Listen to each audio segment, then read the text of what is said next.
Hello, and welcome to Power Pros Podcast, episode 26, The World Warrior.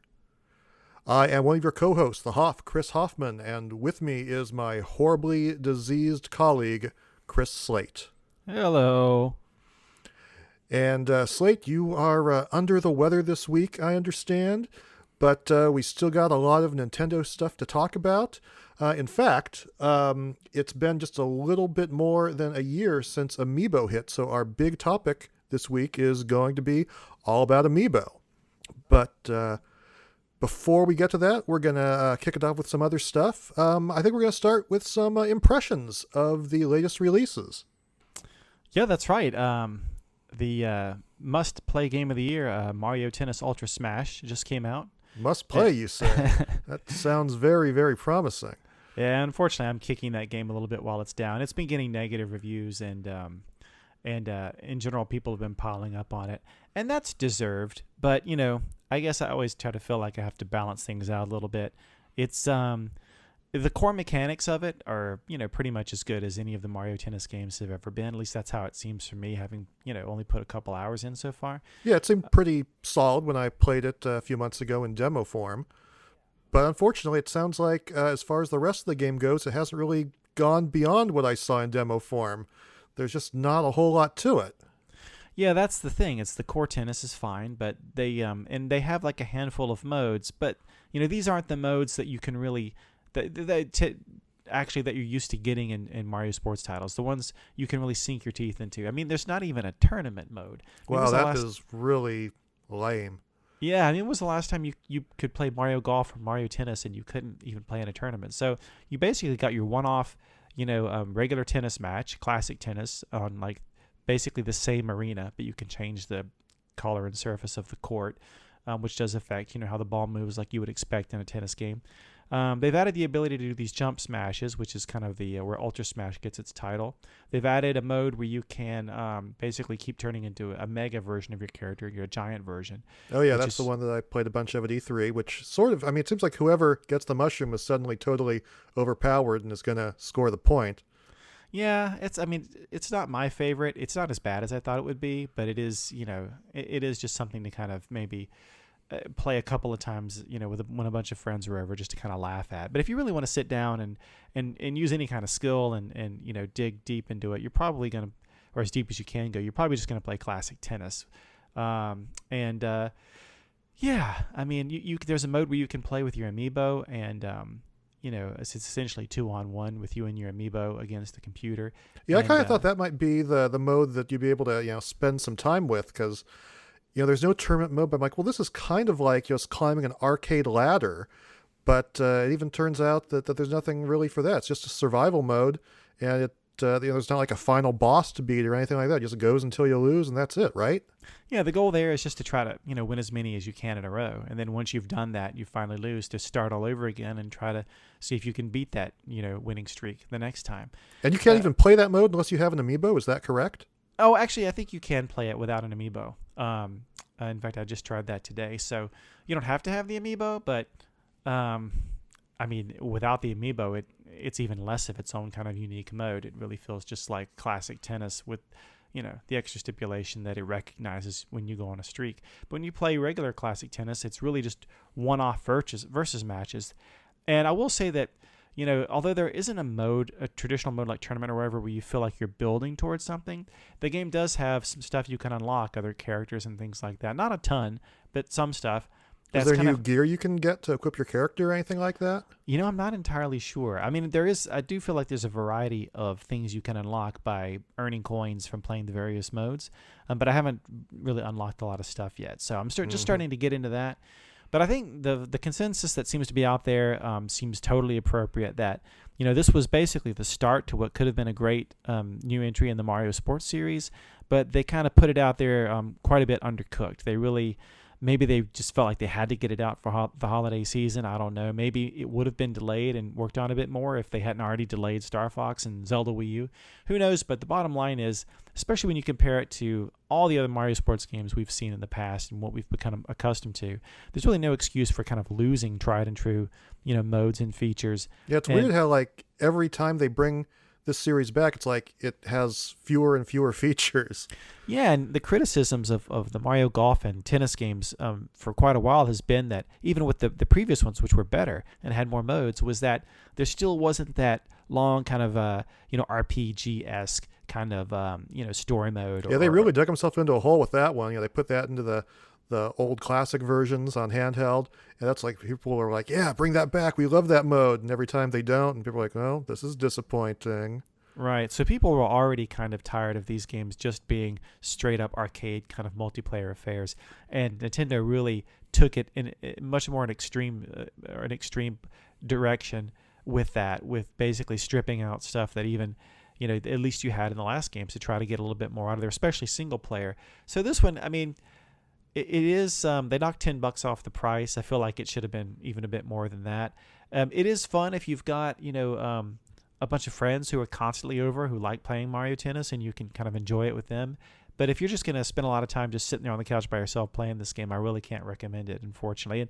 And like I say, it's not necessarily a bad game, but it's really unfortunate that I believe this is the first Nintendo game I can ever remember where it just feels like they didn't really try. And even when Nintendo has made games that didn't turn out great, you still felt like they had something in mind and they were swinging for the fences, and maybe their idea was just a little too crazy or a little too distant from what people wanted. This time it just seemed like they were just like, good enough, get it out there. Which is phone it in. Yeah, really not what you expect from Nintendo. That's unfortunate. I guess that's one of the reasons I did not pick it up. But I have been playing some other stuff on my Nintendo systems. Specifically, I am playing Rodea the Sky Soldier, which is on Wii U. There's also a 3DS version of the game that's out. And it's also on Wii, believe it or not. I'm actually turning on my old Wii and playing it there. It's actually bundled together. You wouldn't know it from looking at the game, but the Wii U version comes with the Wii game, which is substantially different. So it's two different discs in the same box. Yes, exactly. And it even has a reversible cover sleeve. And it's fully localized and everything. It is two complete games. Now similar, but different. And I suppose that's because the game originally started on Wii, right? And then at a certain point in development, they kind of decided to make a Wii U version as well. Yeah, I mean, we heard about this game at Nintendo Power like years ago, probably 5 years ago or more. We got to see a little bit of it, and we're like, wow, this sounds really cool. This could really be something. This is by Yuji Naka and Probe Studio, and this was kind of like his next big project, rather than doing another fishing game or a catching game or something like that. They're like, okay, this is sort of a successor to the platformer games he's known for, and so it was very exciting. But then it fell off the radar. It never came out. Yeah, he was the guy. Naka was the guy for years that kind of steered the Sonic games, right? I mean, he was a co-creator of the original Sonic, I think. Yeah, he was the co-creator, the lead programmer. Yeah, he really helped make that series into what it is. And they went on to do Knights and other things like that. And you can feel that DNA in this game as you're flying around a lot. You're doing some platforming type stuff. You're chained together these jumps as you smash into enemies and then into collectibles, and try to stay in the air as long as possible. And like I said, the two versions are quite a bit different. Though the Wii U version, of course, it's got the HD graphics. It's got a lot more to it. It feels more like a traditional, action game in that you run around, you perform attack moves. Eventually, you get a gun and shoot projectiles. You'll get permanent powers and upgrades, but the controls are really, really complicated. You have to tap the jump button to go into the air, then you hold it down to spin around in the air, and then you have to move a reticle to aim for where you want to land, or what enemy you want to attack. And then there's a different button for launching straight up into the air, and there's sometimes where you're just flying all over the place, and it's really hard to figure out what to do. I played it for a couple of hours, and I think I was finally starting to get a hang of it, but it is really convoluted. And it's also not a very attractive game at all. The architecture for the levels is really, really basic. The environments are pretty drab and ugly. As I said, there is a 3DS version of the game, and I've heard that it was done on 3DS and they sort of just upscaled it for Wii U, which is totally believable. because this does not look like a native Wii U game at all. That doesn't sound like what you want to hear. No, no. It is a little bit, it's kind of fun once you get the hang of it. But, after a couple of hours, I switched over to the Wii version instead. And I'm like, holy cow, this game, it's not HD, but the level architecture is better. It's way more vibrant and colorful, and just seems to have a whole lot more energy to it. And the controls are really designed for that Wii remote. You have the on-screen pointer, and basically you point to where you want to go. You hold down the B button and you flick the remote, and your character flies there. And ideally you're targeting towards a specific spot or an enemy, and you hold down the A button to do an attack move. And that's really all there is to it. You can move your character on the ground using the control cross. It doesn't even use the nunchuck. It's just the remote. And also, if you need to, you can use a pointer-based control system where you just you aim where you want to go. You hold down a button and just guide him by dragging the pointer and holding down the B button. But it's not really built for that. It's built for flicking and flying and bouncing from one spot to another and chain together all these maneuvers. And when you do get power-ups, they are temporary. They extend the length of time you can fly, or it's a temporary machine gun. And then you aim and point and shoot, and it all works very, very smoothly. It's very arcadey. Again, I haven't played it terribly far. It was also just an hour or two. But it seems to have a lot of promise on Wii, whereas it just feels very confused and messy on Wii U. I'm glad I picked it up. I feel like this is something that could be really cool, but it is disappointing how much stuff it lost in the transition over to Wii. And it sounds like a real shame because the Wii U can do anything that the Wii can. I wonder why they didn't have a mode on the Wii U to support those.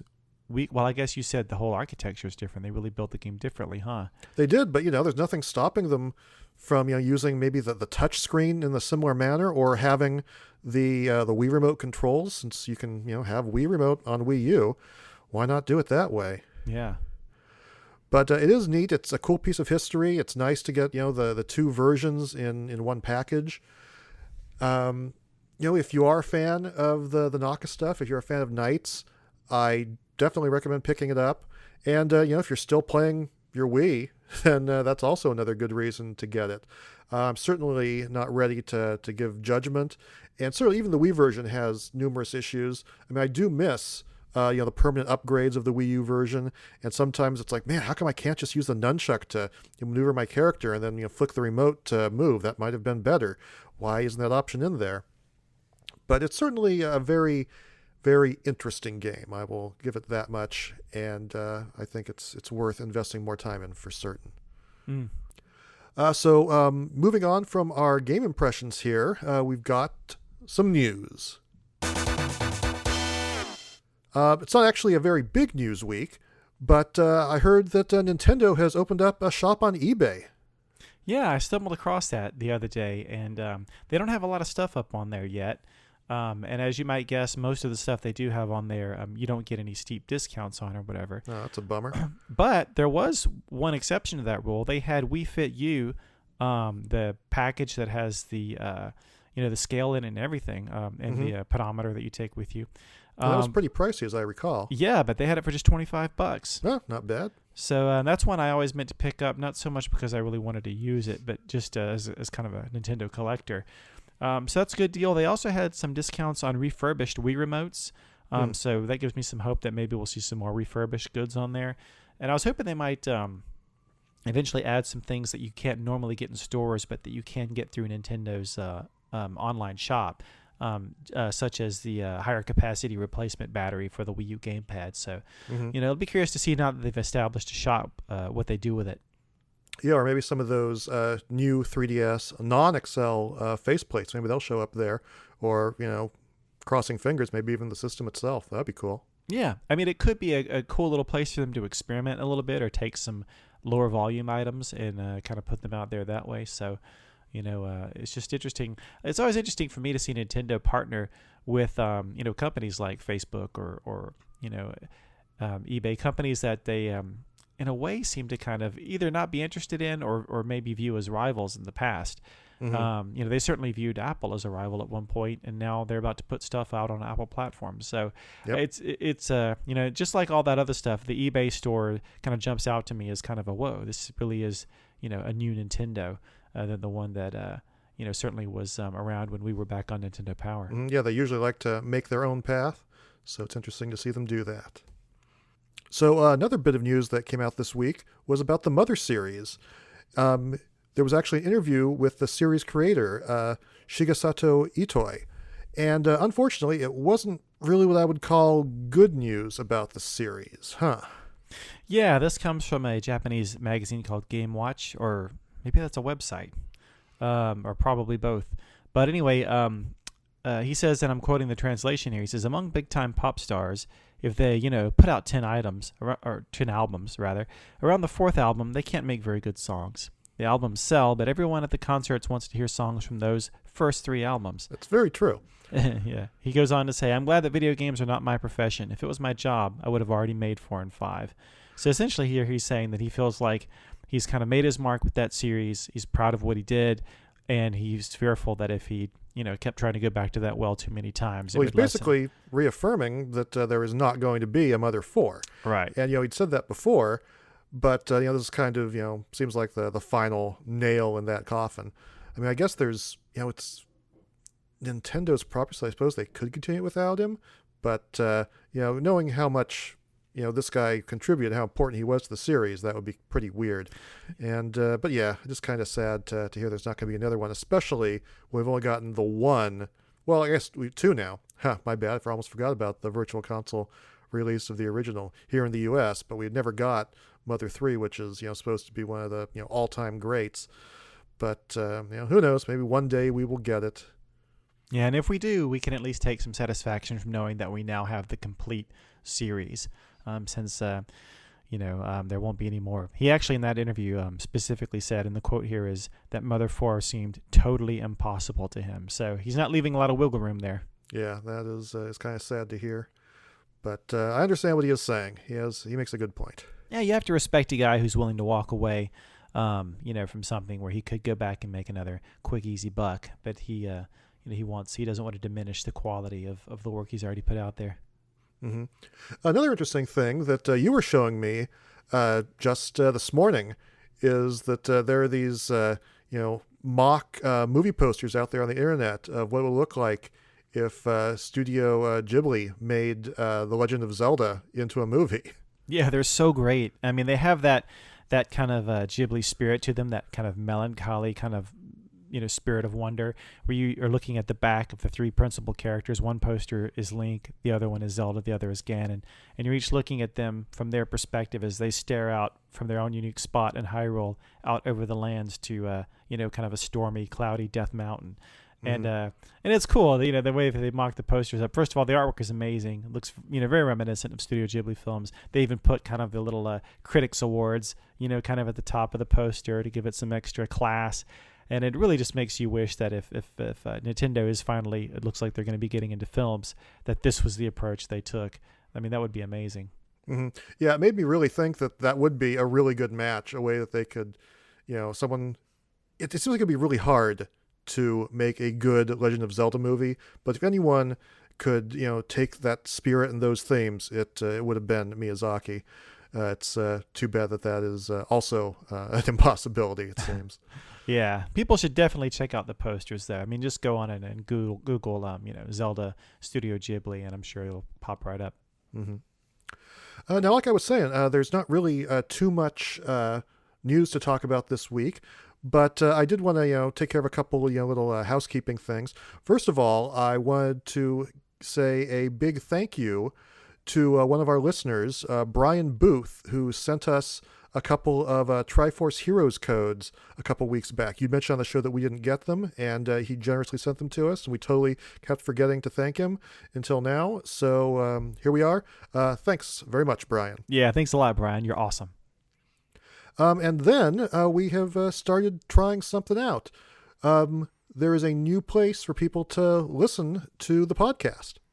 That's right. We've started a Power Pros YouTube channel. So far, there's just a couple of videos up there. One is last week's episode. We plan to put this week's episode up as well. To be honest, I don't know that YouTube is kind of the best place to listen to a podcast, but then But again, we have had some requests for it. yeah, people do. So, we're just experimenting a little bit, but we are very much kind of in the testing phase here. So please let us know what you think. And let us know what you would maybe like to see as far as video content from us, and what you think of what we've already put up there. I also put up a walkthrough of one of my Mario Maker levels, where I just kind of explain how I built it. It's 30 years of NES, one that's filled with a lot of kind of classic, character NES character costumes. So that was really fun to do. So check the videos out if you can. Let us know what you think, and let us know what you'd like to see. We'd really appreciate it. All right, we're going to take a little intermission, and when we come back, we are going to talk all about Amiibo.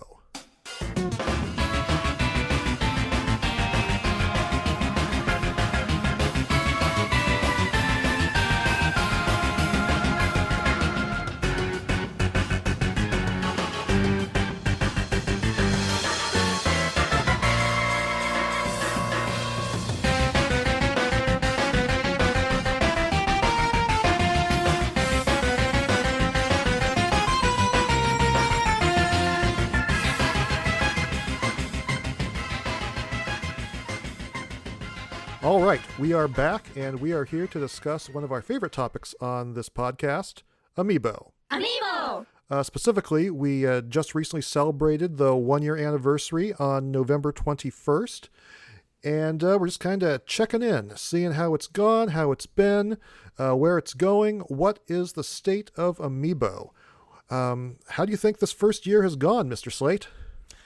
Overall, pretty well. I think more than anything, the Amiibo is just a great collection. The quality is really high, and it's just still blows my mind that we can see so many, classic characters all together in one set. Now, of course, that doesn't mean there haven't been some ups and downs, and some things that Nintendo could improve on, that they have improved on and could still improve on.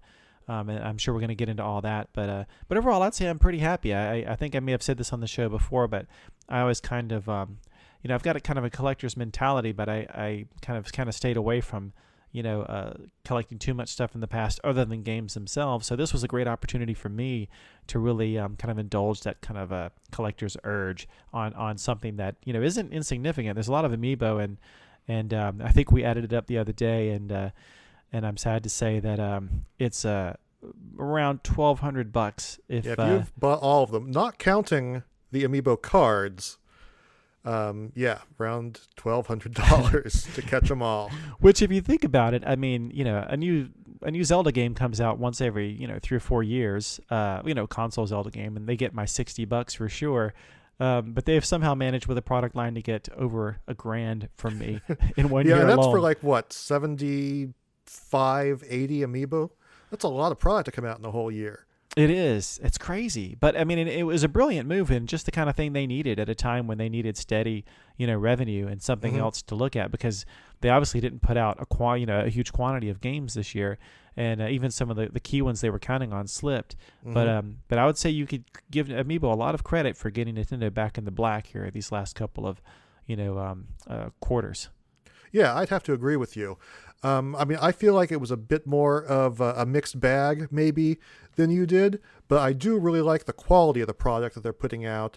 And, there's no denying that during the times when it didn't seem like there was much going on in the world of Nintendo gaming, the Amiibo seemed like they were always there, showing up to be a big part of the Nintendo conversation.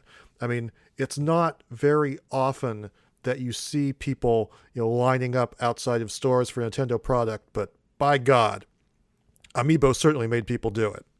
Yeah, and if you're a Nintendo fan, I mean, every time you get one of these things, it's just a great little moment where it's not just about getting the product, but it's kind of touching in with this brand that you've always kind of loved.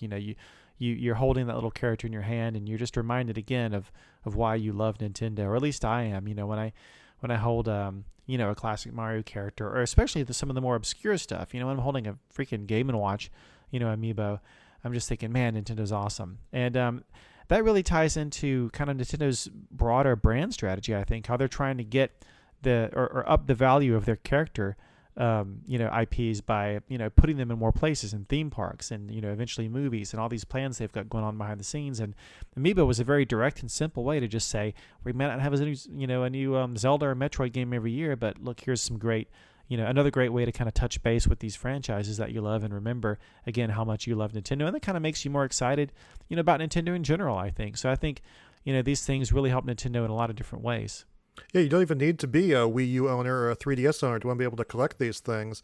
And, if you are, any sort of Nintendo fan, if you used to be any sort of Nintendo fan, it's so great to be able to put all these characters up on your shelf and have them all in one more or less unified series.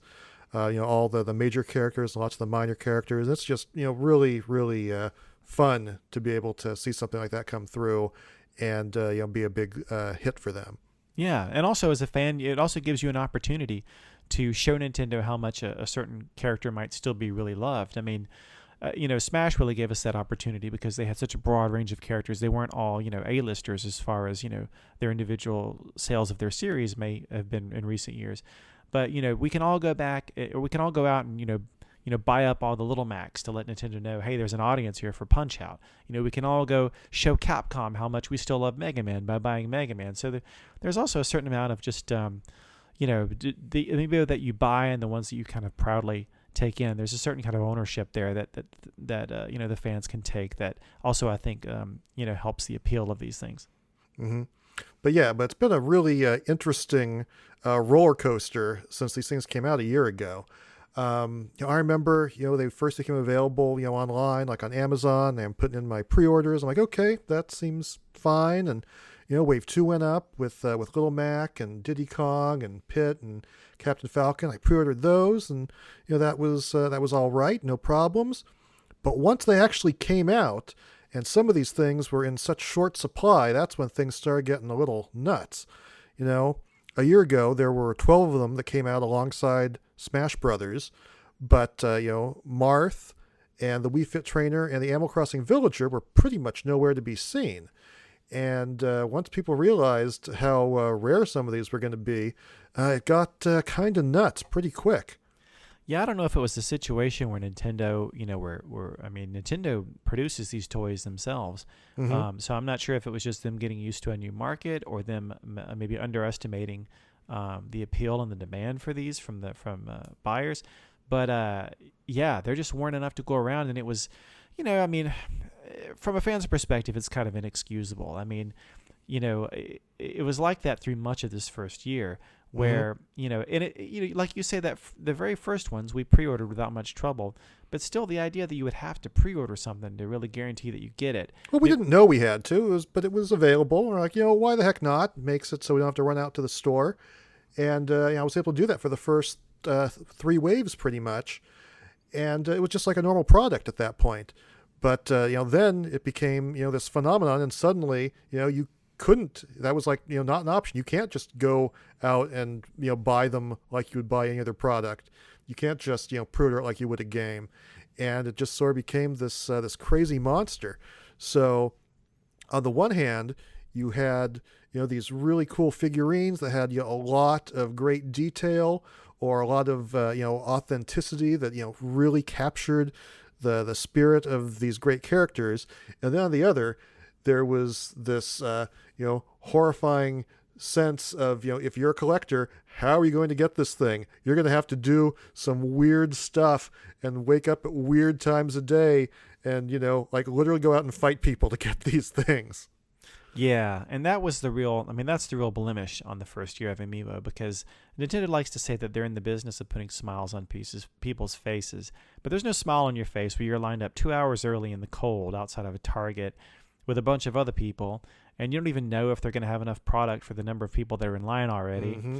Or, when we were at I'd say the lowest of the lows when we had to go into GameStop. Oh, yes. Wave 4. Wave 4 was really where all the crap hit the fan. Wave 3, there were some very hard ones to find. There were some exclusives in there.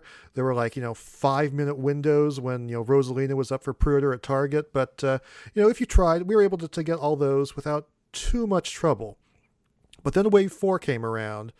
That was with Ness and Charizard and Pac-Man and Wario and especially Lucena and Robin. And, those were so hard to get.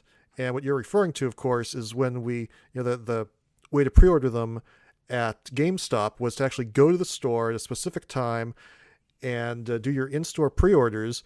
But boy, it did not work. It was a flaming disaster. Well, what they didn't figure out is that if you had everyone lined up and ready to pre-order at everyone every across GameStop across the country at the same time, of course it's going to crash GameStop's system. So I got there. I was first in line at our local GameStop. I got there an hour early, and I wasn't sure if I needed to be there an hour early, but you never know with Amiibo. So that's right. Don't take that's that my chance. slogan. That's your slogan. So I followed that advice, and I got there, and immediately there was a mom who was there pushing a stroller, got in line behind me, and then I showed up. you showed up. Then pretty soon we had 20 or something people in line, right? Some other people from the office showed up. Yep. And then the system breaks, and then I'm first in line, right? And I'm still standing in front of that first register. We're standing there for an hour waiting for them to actually take the pre-orders, and then you go up there, and you're first in line, and they got a second register open for the woman who was there, and then the whole thing goes to hell. And they can't log into their system. We're I'm standing in front of the register for another hour. Yeah, you're standing there for an hour, and I'm standing there. I'm like the next person in line. Once you two guys who are at the registers get through, I'm just standing there oh my gosh. And it was so miserable, just waiting and waiting and waiting and waiting. And, you finally got your order in. And I'm like, okay, I'm next. I go there yeah, we're all sold out. Yeah.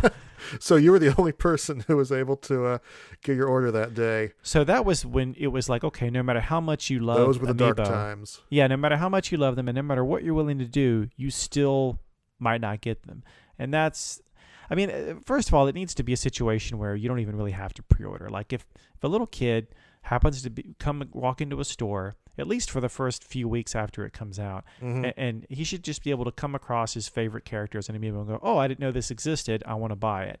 And they're getting closer to that point now. And with some characters, they certainly have. Yeah, things have improved a lot. Like I said, Wave 4 was the low point, but Wave 5 and everything that's come out since then has actually been fairly easy to get.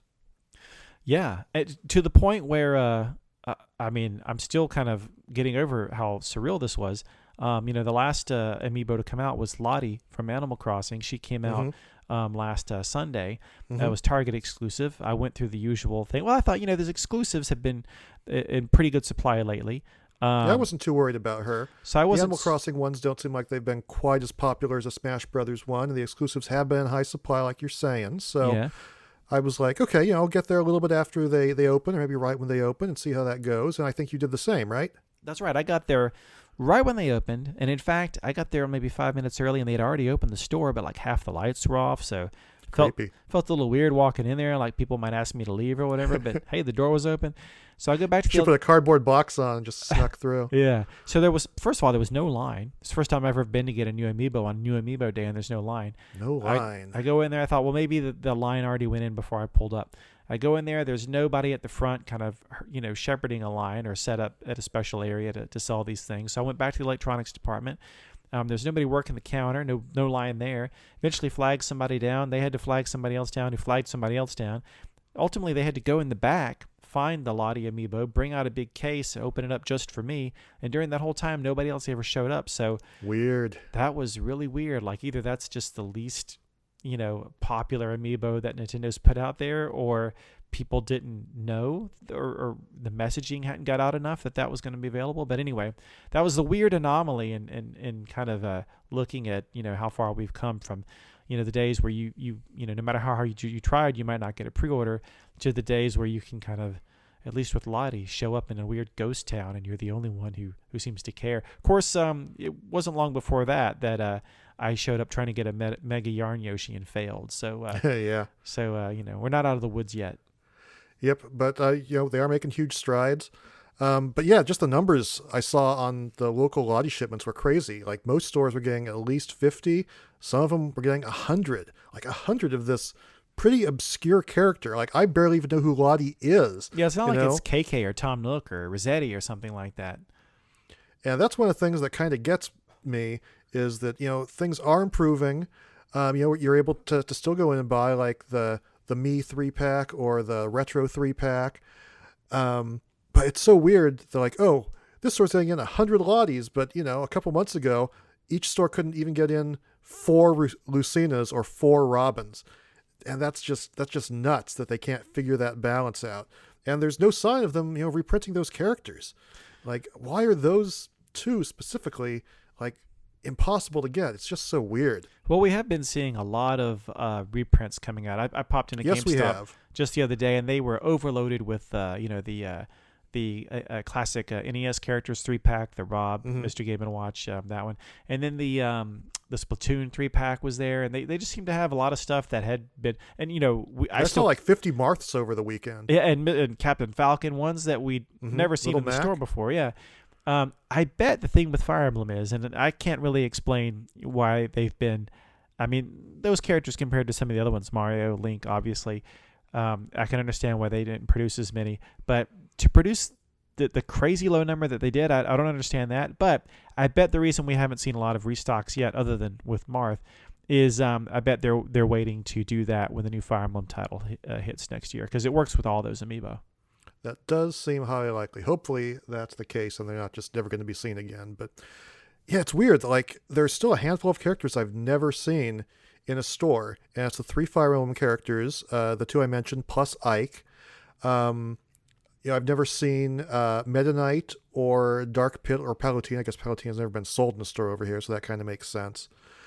And I guess that's it, actually. But, still, I guess the thing is that I'm, sort of like suffering, some sort of, post-traumatic stress disorder from all this Amiibo stuff. It, it can get to me. Like, not being able to get that wave 4. So it's like, okay, let's just import for the next, couple of waves, since I don't trust these, the way they're doing it in the United States. There are no exclusives, it seems, in most of the other territories in Europe and in Japan. But for some reason, that's the way they're doing it over here. And it seems to, sometimes make things tougher to get, sometimes make things easier to get.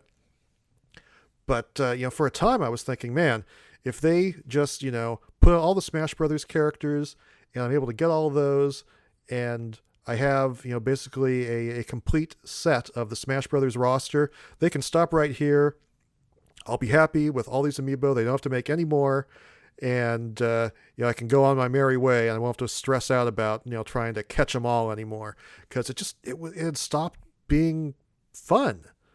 And that was a problem. Well, you spent more time worrying over getting them than you actually did enjoying them once you got them.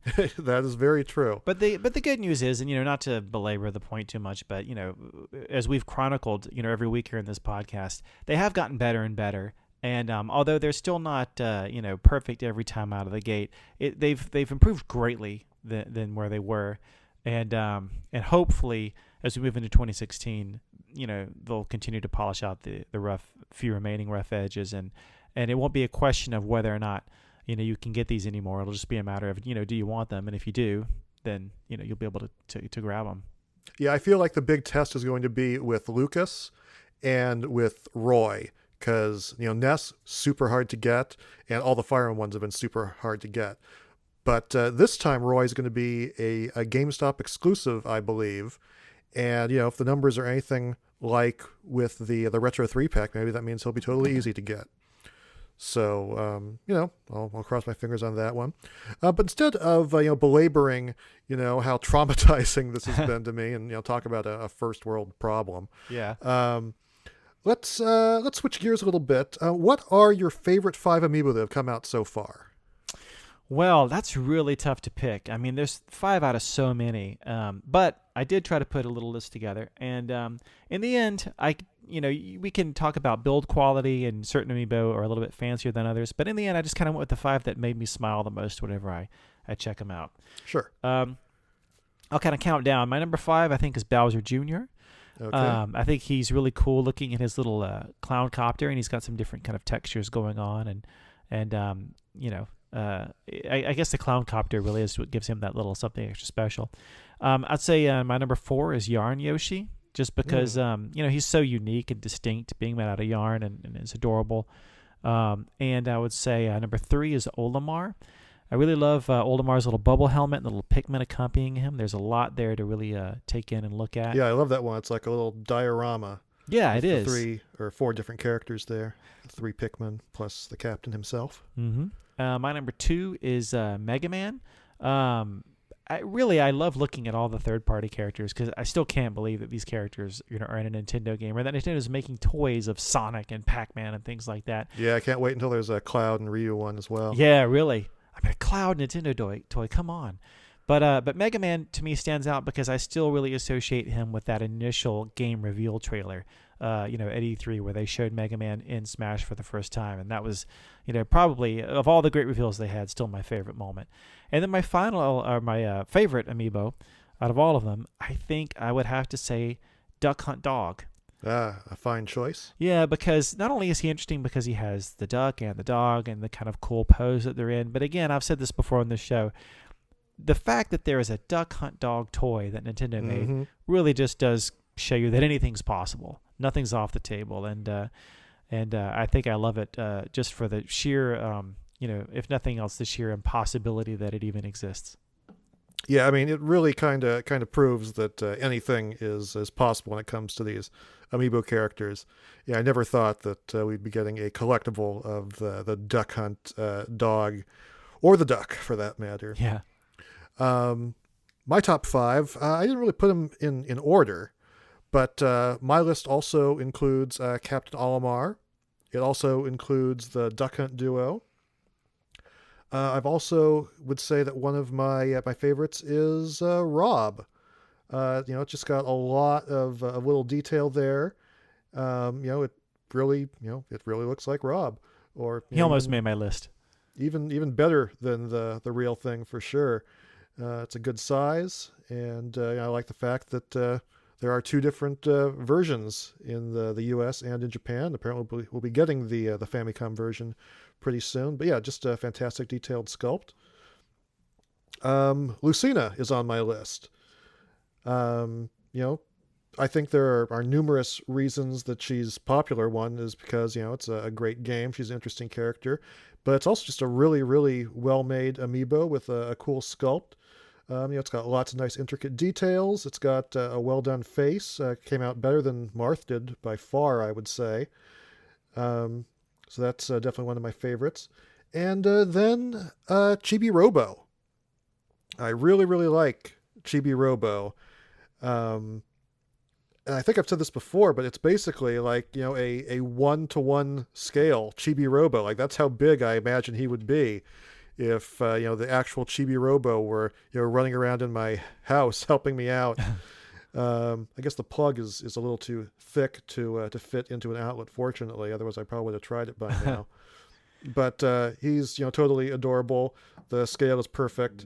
And I like the unique grassy base he is standing on. So that is certainly one of my top 5s. Yeah, I can't believe I didn't say Mega Man, huh? Yeah, what's wrong with you? You're supposed to be the Mega Man champion of the world. Well, I'm not just sticking to my favorite characters. He's definitely one of my faves as well. He was probably my number 6 or something like that. I had a lot of number 6s. Yeah, there's a lot of really good ones. There aren't very many bad ones, really. I did, however, put together a list of my least favorite amiibo, if you're interested. Yeah, sure. Go ahead.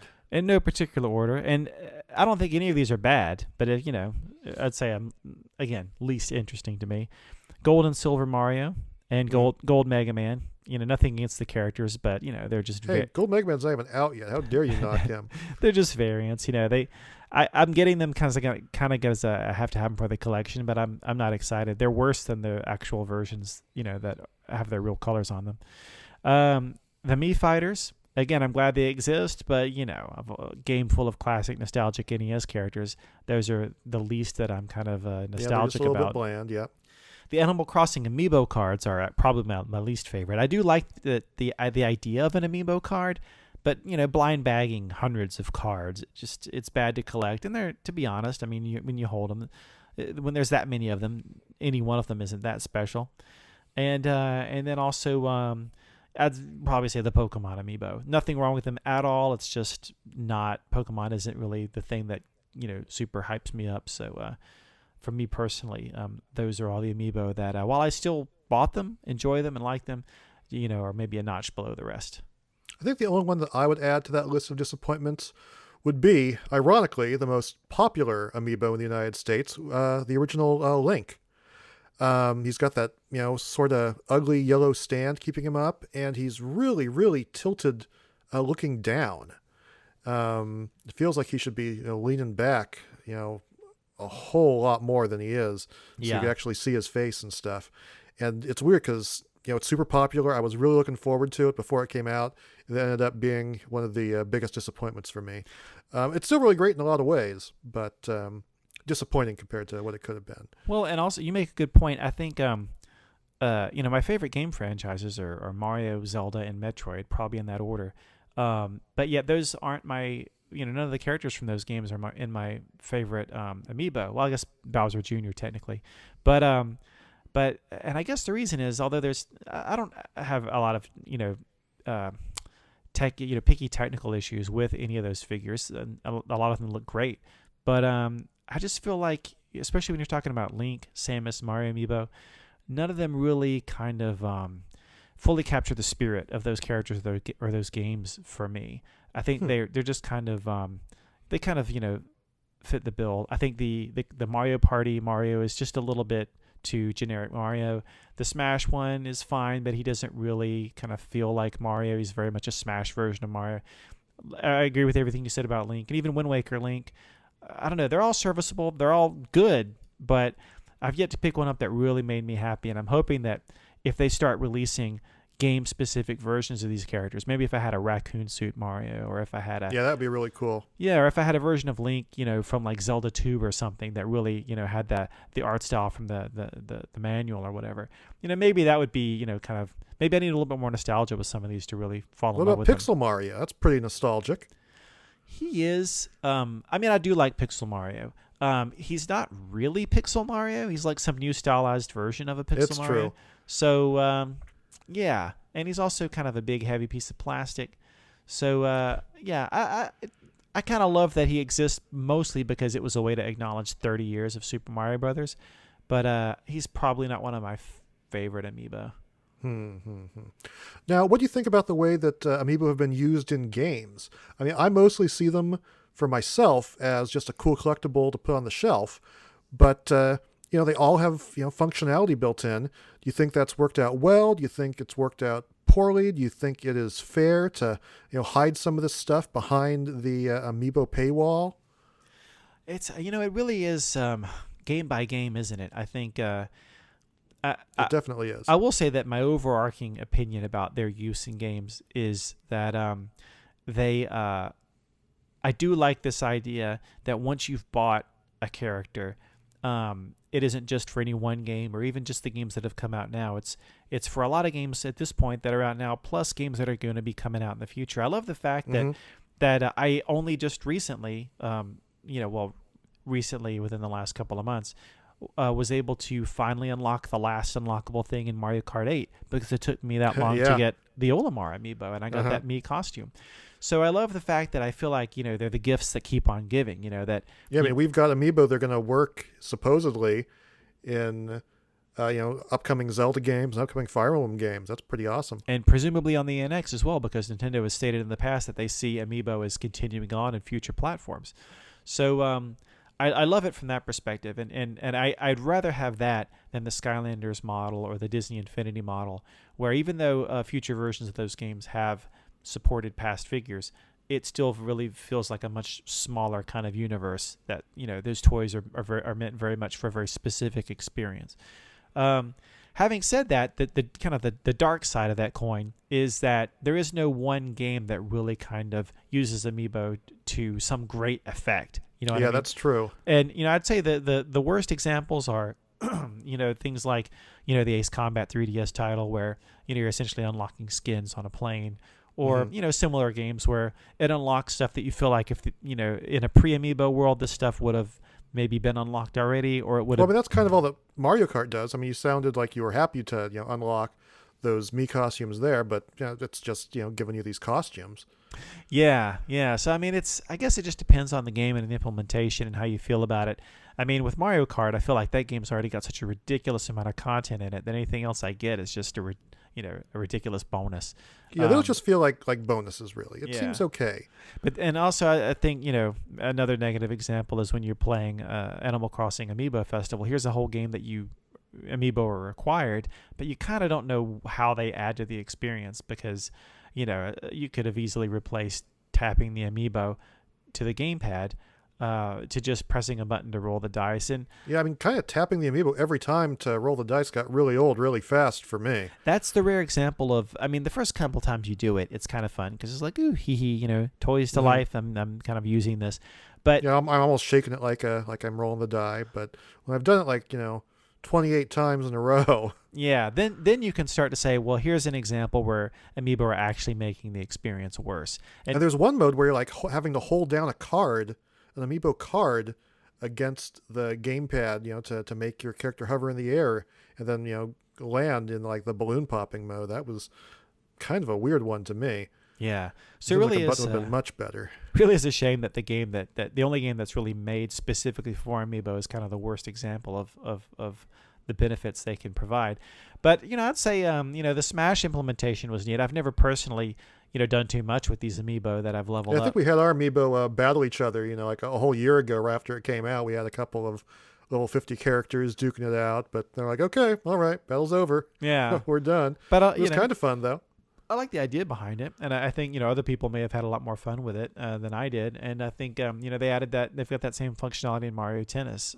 So that's kind of, if there was a point to longevity in that game, then maybe that would have been a bigger benefit. But yeah, I think I do feel, here's something else too though. I think from the perspective, I'm trying to put myself in the shoes of someone who doesn't want to collect Amiibo, or at least not collect a ton of Amiibo. I can obviously see from that perspective you're pissed off if some of the content. Now, a good example here is in Splatoon. A lot of the kind of single player challenges are locked behind an Amiibo paywall. Right. And I had the Amiibo, so I was like, oh, this is great. I feel like I'm getting rewarded for buying these Amiibo. But very easily I could have decided, well, maybe I don't want to buy these toys. I just want the game. And then I'm sitting there looking at a whole mode. Or you could have been one of those people who, bought the game. It's like, oh, I can't find these Amiibo because they sold out on that first day. I'm never going to see them again until, 6 months later. That's exactly right. And that was the biggest problem, for most of the year, is that it was, even if you were willing to spend the money and you wanted the figures, they just weren't there in many cases. So, a lot of people, just had to sit there and look at all those challenges that they couldn't even attempt to play in Splatoon. Well, I would say that one game that really does it right is Mario Maker, because if you have these Amiibo, it gets you, all these bonus costumes. And if you don't have the Amiibo, you can still unlock most of them. Yeah, that's pretty cool. And then the 30th anniversary Amiibo still gives you a little something special on top of that, so that's cool. Yeah, so those two are are very specific to the game. I am annoyed by the fact that I have to use them every time I want to incorporate that element into the game, though. I feel like, well, it should just, it should always be there like all the other ones are. And, that's kind of lame that they're like, oh, well, we wouldn't want you to, share it with your friends or something like that. It's like, oh, seriously? Come on. Yeah. But other than that, the fact that you can get so many costumes through either Amiibo or just gameplay, I think that's great. I think that's how most of it should be done. That seems like the right way to go as far as I'm concerned. Yeah, and I think the challenge for Nintendo going forward will be, it'll always be fine to give little, unlock little treats here and there. Maybe stuff that you can get without the Amiibo if you put in extra work.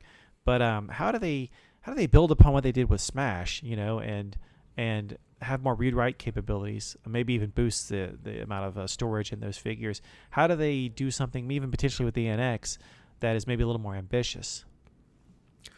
Yeah, I don't know. Where do we go from here with Amiibo? That's kind of the question. Yeah, I mean, I've got a few ideas I can just rattle off. And I don't know that Are you talking about functionality or just the kind of Amiibo that we want to get our hands on? Well, kind of both, I guess. I'll start with functionality since that's what we were talking about. You look at what Skylanders is doing with vehicles right now, and it's, an obvious thing that could carry over to Amiibo, because so far other than cards, we've pretty much stuck to figurines of characters. But you could easily see an R-Wing or the Halberd Meta Knights, ship, or things like that'd be that. neat. I mean, I don't think it would be good to have vehicles that the Amiibo ride. That would be very strange. But yeah, on the last Nintendo Direct when they were showing Star Fox, I was really crossed my fingers they were going to be like, oh, and here's Amiibo of the R-Wing and the Landmaster and whatever the new hovercraft thing is called. I thought that would have been pretty neat. Yeah, Miyamoto has said in an interview before that they were considering doing even transformable Amiibo. I don't know if that, the fact that we haven't heard about that yet means it never got off the ground, or if we might still see that later. But I think that'd be a great idea. Also, one of the things that you see similar Toys to Life franchises do is they'll come out with these like power discs or things that will unlock levels and stuff. I'm not sure I'm a big fan of that. I feel like if you really nickel and dime people for every piece of content, that's not the best. But still, I could see doing little potential dioramas of Princess Peach's castle or a Luigi's mansion or something like that. I'm not exactly sure what the in-game application could be. Maybe if you got enough pieces together, you could build a whole, they could fit together and build an even bigger diorama. That would be kind of build the cool. entire Mushroom Kingdom. Exactly. Yeah, I gotta say, you were saying earlier there is no, really big overarching game, and I'd still like to see them make one. Something that pulls all the characters in and gives you really an excuse to have all these things. Probably something that I'm envisioning would be probably free to play or free to start, and maybe it would be very limited. You can only play with some Miis or something, and only access a very limited amount of content. But that way it doesn't feel like you're having to pay for the game and then pay for everything else as well. It should be something that's very cheap to start, and then it's like, okay, if I put in my Mario Amiibo, then Mario is a playable character, or Samus is a playable character, or something like that, and make it some not like Smash Brothers, but kind of like Smash Brothers, but not a fighting game. It's a actiony game or an adventure or some sort of RPG thing. I think that would be a fun way to go, and would really be like the one missing ingredient that Amiibo needs. Yeah, I think that's what a lot of people would love to see is like I said, I do prefer, if I had to choose one or the other, having this kind of broader, more kind of long-running approach of the Amiibos do a little bit in a lot of games. But it would be nice to, in addition to that, have one kind of flagship title that really says this is where you're going to get maximum benefit out of the most number of Amiibo. And kind of along those lines, another random thought that occurred to me is, maybe it'd be nice just to have some kind of application either on your Wii U or maybe even as a mobile app that, like an Amiibo Collectors Club kind of thing. Something where you can just totally track your collection, maybe even get some exclusive offers or some heads up, maybe a way to pre-order first, something like that. Something that really builds on the kind of the community of collecting these things. Yeah, that was actually something that I wrote about several months ago, probably after my last horrible Amiibo buying experience that we already talked about, where I said I really wanted to see them do a Club Amiibo where you could just like sign up for a subscription and wouldn't have to worry about pre-orders and stuff. This has nothing to do with the app, but just talking about being able to sign up for something and get early access. That was something I was really hoping for. Seems less and less necessary these days, but I would still go for one if they offered it. That's for sure. Totally. And just kind of keeping some random ideas coming. Yes, please do. Sorry for interrupting. Oh, no. I thought. I'm cutting off again. Oh, wait. Damn it. Okay, please go. Oh, no. Okay. There we go. I thought before Amiibo came out, I thought that it might be a good idea if maybe each Amiibo kind of unlocks a related Virtual Console title. So I don't know, maybe there's still something to that. Maybe special versions. I remember thinking the same thing, and I think I've heard other people say something similar. But then they did that whole greatest bits. Yeah, exactly, where you unlock a very short bit of a classic game. It's like, well, okay, I guess they did kind of do that. It's not really what I had in mind. Yeah, but it's not really all that right, cool. Hey, It's something. Yeah. It's better than a kick in the face like GameStop gave me. And along the lines of those little dioramas, or another idea there too is maybe you come up with like a little library or something that would, you scan it and that appears in an Animal Crossing town or something. But maybe also, weapons and items. Like I don't think you'd want to get too carried away with that, but I think it'd be cool to have an amiibo that was essentially, like the Zelda 3 Master Sword stuck in the stone. Like Yeah, I could see that being a very limited type of thing. I wouldn't want every single Mario power up or Zelda item, but for a few things that'd be really cool. Yeah, and maybe if you have that version of the Master Sword and you scan it in, then it gives you like a special version of the Master Sword in the game or something. I don't know. Mm-hmm. And then I guess kind of the last zany idea is, and thinking again about how we can do more with the read-write capabilities. I wonder if you could do something where you're not just training an amiibo to kind of be a better fighter or a better for something as specific as tennis, but building an AI. Like I wonder, in the way that Siri on an Apple device will kind of learn your voice and your tendencies, or if you think back to the Dreamcast and that game Seaman, where that guy kind of learned things about you and you could interact with him. He was pretty creepy. Yeah, in a creepy way. I wonder if there was an amiibo where it was almost like it comes to life when you bring it into the game, and it's somebody you start to build kind of in a strange way, kind of a relationship with someone who learns things about you and assists you in maybe more complex ways than simply, his tennis stats are going up. Someone sounds a bit horrifying to me. Yeah, maybe this does bring on Skynet and the Terminator, but yeah, I think AI could be a cool implementation, and what do you think about moving on maybe from fresh ideas, unless you've got something else to share there? What about looking into 2016 and kind of considering the stuff that maybe looking at some of the games that we know are coming out, maybe considering also the what we've seen in the past from the Amiibo waves. What do you think are some reasonable figures we could maybe hope for, even suggest to Nintendo to come out next year? It is the Zelda 30th anniversary. They should go nuts with Zelda.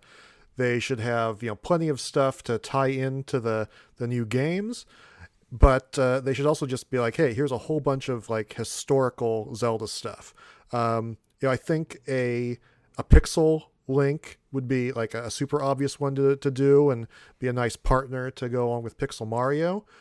But I wouldn't want to stop there. I would want to see like a version of Link like from the classic box art from Link to the Past or the original Zelda game, or from Ocarina of Time or whatever. And do some of the side characters as well. Give us Pig Ganon. Just go wild. Take advantage of this anniversary and do a whole line with all the best characters from the past. Yeah, in fact, they can make Error. That would be pretty awesome. At the very least, they could make a pack that just has like some of the most iconic, memorable incarnations of Link all maybe together. But it'd be even cooler like if they released a pack for every significant Zelda mainline title that had that game's version of Link, Ganon, Zelda, and maybe even supporting characters like Impa and Epona. I would love to have a Wind Waker pack. I'd love to have a Link Between Worlds pack. Ocarina, Majora's Mask. Yeah, I mean you could go crazy Skull with that. Kid, Fierce Deity. And I feel like we will see that kind of thing eventually. I don't know if they do it all for the anniversary, but I'm sure they if you, again, like you said, Link is the top selling amiibo here in the US. I'm sure they'd love to find a way to resell us that character over and over again. And they have a legitimate way to do it. I mean, I would love to have the version of Link that's going to be in the upcoming Wii U title that has the kind of hood on and the kind of cloak and looks very distinct. I'd love to have that. Yeah, I think version. I mentioned I would even love to see all the versions of the characters from Hyrule Warriors. Those are all very distinct and great looking sculpts. Yeah, that'd be cool to see.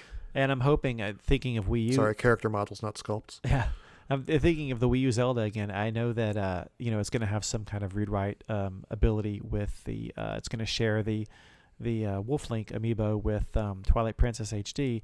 But I really hope that they have some unique, brand new amiibo for that game that would absolutely you'd be able to use in even more significant ways. I always thought one cool idea might be if there's some place in the at the very least in that huge sprawling overworld that game's going to have, where there's like a a stone statue, which is essentially a stone version of that amiibo, that will kind of move aside into a secret area if you have that amiibo and can put it on the gamepad. I think there's so many cool ideas. Yeah, that'd be pretty awesome. Yeah, so many cool ideas they could do that is just beyond the obvious. I mean, that's one where it's kind of questionable, where it's like, oh, should that be hidden behind the Amiibo paywall? But like, maybe if you didn't have the Amiibo, you just like be like, okay, here's 200 rupees. Now I can get in and do that or something. Maybe, but I feel like personally the Amiibo paywall. I mean, if you've got a game that already has, everyone expects with this huge overworld, this new Zelda game, to just have a ridiculous volume of content. If it's clear that the game's gone above and beyond and given you plenty enough to satisfy you, and then on top of that, there's just one little thing there for the people that have Amiibo.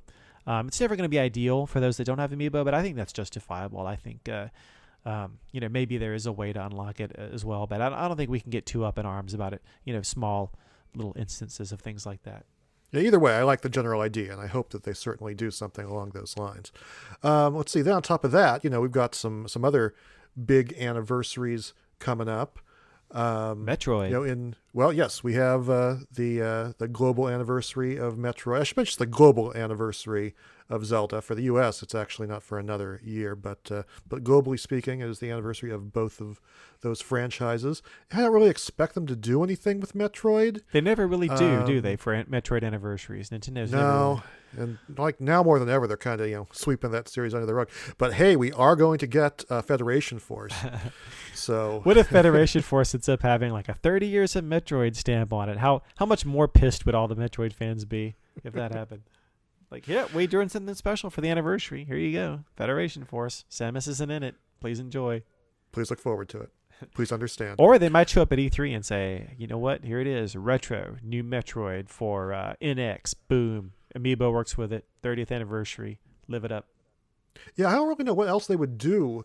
We've already got Zero Suit Samus and Samus. The gunship, dude. I want an Amiibo of the gunship.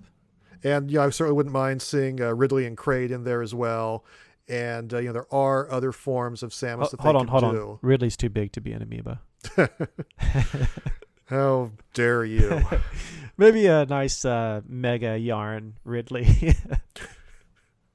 Mother Brain would be cool. That would be pretty awesome. Actually a Metroid. We should get a Metroid. Yeah. That'll be great. There should be a whole big set, man. A 30th anniversary set. Yep, that would be rad. And this doesn't have anything to do with any new games or anniversaries, but something that the two of us have talked about offline in the past, where it would just be really cool if they did some sort of retro Nintendo series, just celebrating some of the the lesser known characters from throughout Nintendo's history. Finally give us our plastic version of Starman the Amazon from Pro Wrestling. Yeah. Or the guy from Star Tropics, Mike from Star Tropics, or Mach Rider, or or maybe some of the characters from Golden Sun or Advance Wars or something like that. That's the kind of thing too. If they felt like just a whole world of Nintendo line. Don't know what they do in games, but it's something I'd love to see, and just take things beyond Smash Brothers. Yeah, if they felt like a classic group of characters or forgotten heroes, wouldn't have a broad enough market appeal, that's where you could really come in with like an Amiibo Collectors Club type thing and make that a special offer for like a limited run.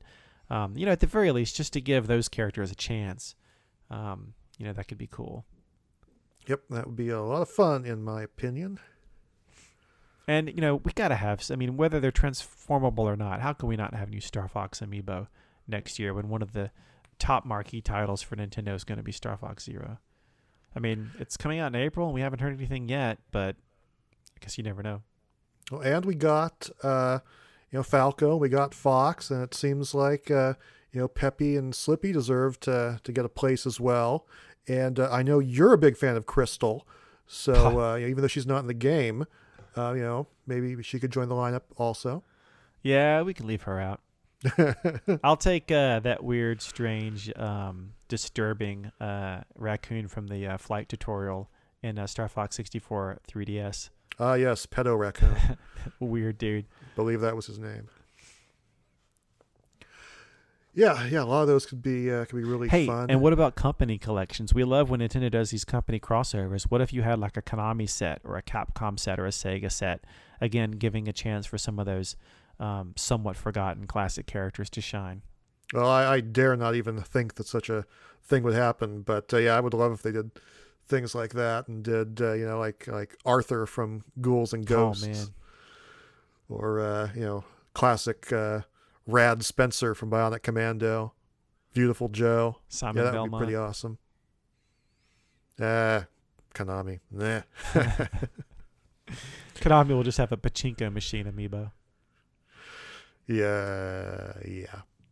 But certainly, yeah, that would be cool. I don't really see them doing a lot of third-party stuff outside of Smash, but hey, as Shovel Knight proves, it seems like any company can join in on the club. So the possibilities seem kind of limitless. Just up to these companies to do it and figure out that there is money to be made there. I do hope Nintendo exercises, and I'm sure they will, but continues to exercise a lot of creative control, because while I'm a huge Shovel Knight fan and I'm all for a Shovel Knight amiibo, if you start letting too many games and characters in the door, maybe it could get a little watered down a bit. It definitely could be. I haven't seen any evidence of that happening yet, but I suppose it's something for them to be wary of, and I'm sure they are. Yeah. Well, we've been talking about Amiibo for quite a while. Should we wrap it up? We got any final thoughts on this first year of Amiibo? For me, like I said, it's been really fun to get them. It's a great collection. I love being able to have them and use them and see them on my shelf. I just hope they continue to deal with the distribution issues, because it has been very stressful, and I'd like it to just be fun. So hope they keep on refining it, keep improving that, and it's awesome. I'm very happy. I'm very poor, but I'm very happy that they've given us all these awesome amiibo. Yeah, despite all the hassle we've had in getting these and how much our wallets hurt from keeping up with all the figures, I do always get excited when I see a new one announced, and it makes me happy just to have them and look at them, and I think the appeal of them can last for quite a while, as long as I do think they need to make sure that as the collection continues to swell and it becomes more and more of an impossibility for a newcomer to realistically get them all. I think they need to focus more on offering very collectible sets, like whether they're packaged together or individually, like, a Zelda fan can get, like we said before, just the Zelda figures from his favorite Zelda game. And I think if they give people more kind of inroads, more opportunities to jump in, then that will really benefit them in the long run. But yeah, I'm looking forward to using these presumably on the NX, and I always feel a little bit special when I get a new game and I can pull an amiibo off the shelf and unlock something straight away. So despite, like you said, some of the rough patches, I really enjoyed them, and I can't wait to see what else they do next year. All right. Well, I think that is pretty much the show for this week. But before we go, it is time for another dramatic reading.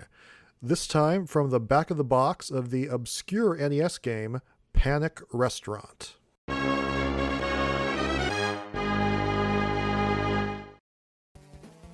Madness at the Panic Restaurant. Hot dogs on legs, jumping eggs, flying apple slices, hungry hamburger buns, pans shooting fried shrimp. What's going on? Ever since the mad chef, Odove, stole the Eaton restaurant from Cookie, strange things have been happening. To win back the Eaton, Cookie must face a restaurant that has come to life. Mutant food and appliances are just eager to cook Cookie. But Cookie knows his way around a restaurant, so armed with just a few simple kitchen tools, he is going to challenge Odove and the army of mutants. Is that adapted from a true story?